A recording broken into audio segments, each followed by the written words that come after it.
अस्सलामु अलैकुम रहमतुल्लाहि व बरकातुहू। ग्रुप जा अज़ीज़ दोस्त भाइरो छा हाल आहे?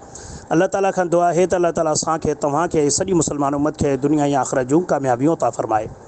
मुंहिंजा अज़ीज़ दोस्त साथियो, अल्लाह ताला पंहिंजे पाक कलाम क़ुरान मजीद में फ़रमायो आहे त ही क़ुरान तमामु जहाननि जे लाइ शिफ़ा आहे, हिदायत आहे, नूर आहे।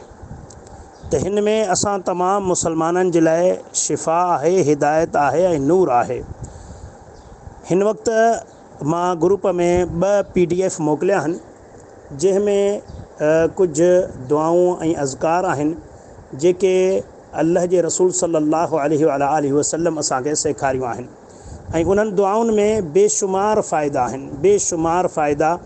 अगरि इन्हनि दुआउनि खे पाबंदी सां हर मुसलमान सुबुह शाम पढ़े ऐं पाण ते दम करे त इंशा अल्लाह ताला हर क़िस्म जे मुसीबत शामत, बीमारियुनि खां, जादू खां, नज़र खां महफ़ूज़ रहंदो।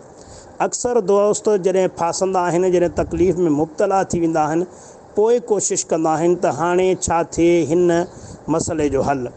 मुंहिंजा अज़ीज़ दोस्तो, असांजा वॾड़ा चवंदा हुया त बीमारी ईंदी आहे घोड़े जे पंध ते ऐं वेंदी आहे वरी कीवली जे पंध सां। यानी ॾिसो त बीमारी ईंदी तेज़ी सां पर वेंदी तमामु सिलो सां।